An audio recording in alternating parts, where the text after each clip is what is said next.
often get asked, what can robots do today, what robots can't do today.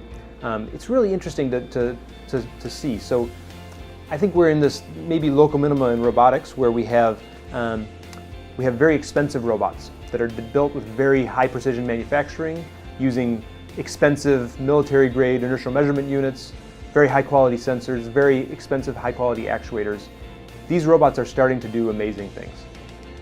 I'm really interested in the next generation of robots where in order to be practical, these robots are just too expensive, and when they fall down they break and they use way too much energy. So the next generation of robots, I think, are going to be built differently.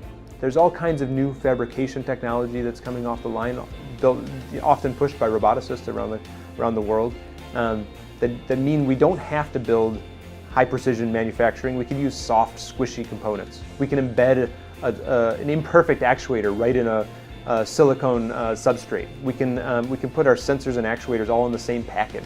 It means that our robots would be more floppy. They wouldn't be as high precision. This pick and place operation that a robotic arm on a factory floor does so well, maybe that's a mistake. Maybe we shouldn't be building robots that are perfectly accurate. I think there's going to be a great push to understand how to work with the dynamics of these kind of squishy robots and make them extremely robust, and figure out how to control and program these squishy robots. But I think that's going to be one of the next challenges: is inexpensive, massive robots that can do as much as our current robots, but with imperfect sensors, imperfect actuators, and maybe even squishy materials.